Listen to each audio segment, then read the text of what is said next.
गरीब का जादुई दाल मखनी। ये कहानी है दाल मखनी के साथ ग्रीन पराठा बेचने वाले गरीब भोला की। भोला का नेशनल हाईवे पर एक छोटा सा भोजनालय था। वो दाल मखनी और चपातियां बनाता था, मगर भोला की बनाई दाल मखनी किसी को भी पसंद नहीं आती थी। इसीलिए कोई इक्का दुक्का ग्राहक ही उसके भोजनालय में खाना खाने के लिए आता था। आइए आइए, दाल मखनी के साथ देसी घी वाली नरम नरम चपातियां खाने के लिए आइए। भोला के बगल में ही सपना का भोजनालय था। सपना बोलने में जितनी चतुर थी, उससे कहीं ज्यादा चतुर खाना बनाने में थी। वो ऐसी लजीज दाल मखनी बनाती थी कि लोग उंगलियां चाटते रह जाते थे। उसके इसी हुनर के चलते सब उसे सपना हलवाइन कहकर बुलाते थे। सपना हलवाइन का भोजनालय हमेशा ग्राहकों से खचाखच भरा रहता था। अरे सपना हलवाइन जी, जल्दी से खाना लगवाओ ना, आधा घंटे से वेट कर रहा हूँ भाई। और कितना वेट करवाओगी? अरे सपना हलवाइन का हाथ से मजेदार लजीज दाल मखनी खाना है तो वेट तो करना ही पड़ेगा ना बाबू। तुम कहती हो तो वेट कर लेता हूँ। शाबाश बाबू, ये हुई ना बात। तभी सपना हलवाइन की नजर भोला के भोजनालय की तरफ जाती है। वो भोला को ग्राहकों को आवाज देकर बुलाते देखती है तो उसका मजाक उड़ाने लगती है। ओ भोला भंडारी, काहे एक गज चौड़ा गला फाड़ रहे अबे? तोरा काम नहीं चलत है तो हमरे यहाँ वेटरी काहे नहीं कर लेता? इस सपना हलवाइन तुझे अच्छा पगार दे देगी। हाँ। सपना हलवाइन का घमंड देखकर भोला को बहुत बुरा लगता है और वो सपना हलवाइन से कहता है, इतना घमंड मत कर सपना हलवाइन। जब खुशहाल है हमारा चमनवा तो काहे न करूँ घमंडवा। चल मर परे को, गरीब कहीं का। एक शाम भोला घर आता है तो देखता है कि उसकी बेटी अनु बुखार से तप रही है।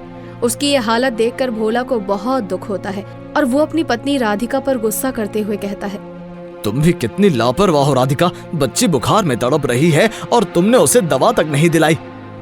आप घर में कोई अठन्नी छोड़ते तो दिलाती ना दवाई। घर से लेकर ही जाते हैं आप, कभी कुछ कमा कर नहीं लाते हो। राधिका की ये बातें सुनकर भोला उदास हो जाता है और वो निराश होते हुए कहता है, हर दिन एक नई उम्मीद के साथ खाना बनाता हूँ राधिका। सोचता हूँ आज तो ग्राहक खाना खाने जरूर आएंगे, पर कोई नहीं आता। शाम को सारा खाना बेकार ही जाता है। पर अब क्या करें? अनु को बुखार में कैसे तड़पने दे? कहीं से कुछ पैसे उधार लेकर इलाज कराना पड़ेगा। तुम ही कहीं से पैसे उधार मांग लाओ। भोला के कहने पर राधिका अपनी जेठानी सुमन से कुछ पैसे उधार मांग लेती है, मगर वो राधिका को पैसे देने के बजाय भाषण देने पर उतर आती है। यूं तो तेरा खसम बड़ा होटल खोल के बैठा हुआ है और बच्ची को बुखार में दवा दिलाने तक के पैसे ना है। कहाँ जाती है तारी कमाई? दीदी, आजकल उनका काम कुछ खास नहीं चल रहा है। फिर उस काम को छोड़कर कहीं नौकरी वोकरी क्यों नहीं कर लेता वो? सुमन ये कह ही रही होती है कि तभी भोला का बड़ा भाई केशव आ जाता है और वो सुमन को डांटते हुए कहता है, अनु भी तो हमारी ही बच्ची है। अब राधिका को पैसे दो और इसे जाने दो। ये बेकार का भाषण फिर कभी दे देना। पैसे देने से मना थोड़ी ना किया है मैंने। मैं तो बस इसे समझा रही थी। अपनी जेठानी की बातें सुनकर राधिका को बहुत गुस्सा आता है, मगर समय की नजाकत को समझते हुए वो चुप ही रहती है और ईश्वर से प्रार्थना करती है, हे ईश्वर, जैसे सबको देता है वैसे ही हमें भी दे। कुछ ऐसा कर कि उनका काम चल सके। समय बीतता जाता है और एक दिन एक महात्मा जी भोला के भोजनालय पर आते हैं। भोला महात्मा जी को आदर के साथ बैठाते हुए कहता है, महात्मा जी, अगर इजाजत हो तो आपके लिए भोजन लगा दूं। अगर तुम भोजन कराना चाहते हो तो भला मैं कैसे मना कर सकता हूँ बेटा। ये कहकर भोला महात्मा जी के लिए खाना लगा देता है और फिर महात्मा जी भोजन को चखते हुए कहते हैं, दाल मखनी और चपातियाँ दोनों ही ठीक ठाक बनाई हैं बेटा। क्या लजीज नहीं बनी है महात्मा जी? अरे एक महात्मा के लिए तो सादा खाना भी लजीज होता है बेटा। महात्मा जी की बात सुनकर भोला समझ जाता है कि उसकी बनाई दाल मखनी महात्मा जी को कुछ खास पसंद नहीं आई। इसीलिए वो महात्मा जी को अपनी सारी सच्चाई बता देता है। महात्मा जी उसकी बात सुनकर अपनी झोली से एक डिब्बा निकालते हैं और फिर उस डिब्बे को भोला को देते हुए कहते हैं, बेटा ये डिब्बा रखो और रोज जब भी दाल मखनी बनाओ, इस डिब्बे में जो सफेद चीज है उसको चुटकी भर अपनी दाल मखनी में डाल देना। उससे क्या होगा महात्मा जी? उस एक चुटकी जादुई चीज से तेरी दाल मखनी इतनी लजीज बनेगी कि लोग उंगलियां चाटते रह जाएंगे। पर जब भी खाना बनाओ, मन को शांत रखना, ईश्वर का स्मरण करना और क्या महात्मा जी? और हमेशा लोगों को कुछ नई चीज बनाकर खिलाने के लिए उत्साहित रहना। अगर ऐसा कर पाए तो समझना तुम्हारी सफलता निश्चित है। उस दिन के बाद भोला महात्मा जी के बताए रास्ते पर चलने लगता है। वो दाल मखनी बनाते वक्त शांत रहता, ईश्वर का स्मरण करता और महात्मा जी द्वारा दिए गए डिब्बे से चुटकी भर सफेद पाउडर लेकर दाल में डाल देता। इससे उसकी दाल मखनी इतनी लजीज बनती कि लोग उंगलियां चाटते रह जाते।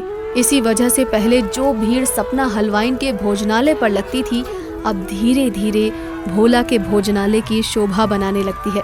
ये देखकर भोला की खुशी का ठिकाना नहीं रहता।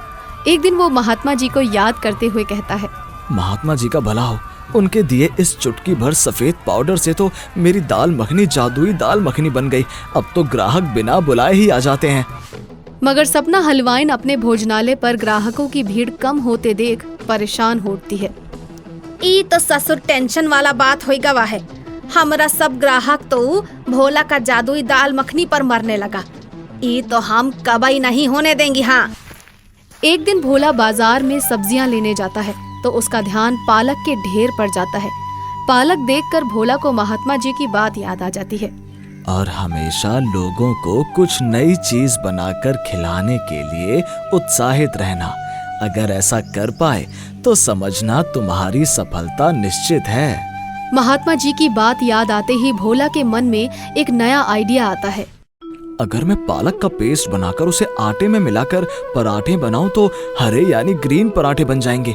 जादुई दाल मखनी के साथ ग्रीन पालक पराठा, वाह क्या स्वाद बैठेगा। बस मन में यही आइडिया आते ही भोला ग्रीन पराठे बनाने का निश्चय कर लेता है और अगले ही दिन अपने भोजनालय पर एक नया बोर्ड लगवा देता है जिस पर लिखा होता है कि जादुई दाल मखनी के साथ ग्रीन पराठा केवल 50 रुपए में खाओ। भोला का ये आइडिया सचमुच गजब कर देता है। दाल मखनी के साथ ग्रीन पराठे लोगों को बहुत पसंद आते हैं और इन्हें खाने के लिए ग्राहकों की भीड़ भोला के भोजनालय पर उमड़ने लगती है। अरे मखनी दाल के साथ ग्रीन पराठे तो जम गए। अब तो मुझ पर पैसा बरसने लगा है भाई। धीरे धीरे भोला की जादुई दाल मखनी और ग्रीन पराठा दूर दूर तक मशहूर हो जाते हैं और भोला का छोटा सा भोजनालय शानदार रेस्टोरेंट में बदल जाता है। उधर सपना हलवाइन का भोजनालय वीरान होकर रह जाता है। लोग उधर जाना ही छोड़ देते हैं। ये देख सपना हलवाइन को भोला से दुश्मनी हो जाती है और वो अपने भाई नंदू बिहारी के पास जाती है। ओ भोला का कामयाबी हम बर्दाश्त नहीं कर पा रहे हैं भैया, कुछ भी करो पर उसका रेस्टोरेंट बंद हो जाना चाहिए। हाँ। ए बिहारी 100 पर भारी, तुम चिंता ना ही कर बहिना, उसका रेस्टोरेंट तो हम शमशान बना दूंगा। नंदू बिहारी ये कह ही रहा होता है कि तभी उसका आदमी रंगा आ जाता है और उनको महात्मा जी के जादुई पाउडर वाले डिब्बे के बारे में बताता है। जादुई डिब्बे के बारे में सुनकर सपना हलवाइन चौंक जाती है। तो ये सब चमत्कार बाबा जी के जादुई पाउडर का है, अब तो हमका वो पाउडर ही चाहिए बस। ये कहकर सपना अपने भाई नंदू बिहारी और उसके आदमियों के साथ भोला के पास जाती है और उससे जबरदस्ती उस डिब्बे को हासिल करने की कोशिश करती है। देख बे भोला भंडारी, जो अपना जान का सलामती चाहिए तो वो बाबा जी वाला डिब्बा हमका दे दो। हाँ। वो तो मैं मरकर भी नहीं दूंगा हलवाइन। तो फिर मरने को तैयार हो जा। चल बे रंगा, इसका उठाकर गाड़ी में डालो। नंदू बिहारी के ये कहने पर जैसे ही बदमाश भोला को उठाने लगते हैं तभी महात्मा जी वहाँ पर आ जाते हैं और भोला से कहते हैं, वो डिब्बा इनको दे दो बेटा, क्योंकि उसमें कोई जादुई चीज नहीं है, बस साधारण सा नमक है। ये सुनकर सब हैरान रह जाते हैं और भोला कहता है, आप ये क्या कह रहे हैं महात्मा जी? मैं सही कह रहा हूँ बेटा, मैंने उस साधारण नमक को जादुई चीज कहकर तुम्हें बस इसलिए दिया था ताकि तुम अपना काम मन लगाकर कर सको, क्योंकि तुम अपने मन की अस्थिरता के कारण खाना ढंग से नहीं बना पाते थे। तो फिर मेरी दाल मखनी जादुई दाल मखनी कैसे बनी? ये सुनकर महात्मा जी उसे हंसते हुए समझाते हैं। बेटा, तुमने शांत चित्त रहकर ईश्वर में आस्था रखकर अपने खाने को मन से पकाया और उसमें हर चीज उचित मात्रा में मिलाई। बस इसी कारण वो इतना लजीज और जादुई खाना बन गया। ये कहकर महात्मा जी सपना हलवाइन की तरफ मुड़ते हैं और उसे समझाते हैं। देखो बेटी, मन में बसी ईर्ष्या, दुश्मनी और दूसरों का नुकसान करने की भावना मन से त्याग कर मेहनत करोगी तो तुम्हारा काम भी अवश्य पहले जैसा अच्छा चलेगा। सपना हलवाइन महात्मा जी की बात का मर्म समझ जाती है और चुपचाप वहाँ से चली जाती है। फिर उस दिन के बाद वो भोला से नफरत करना छोड़कर अपने काम पर ध्यान देने लगती है, तो उसका काम भी चल निकलता है।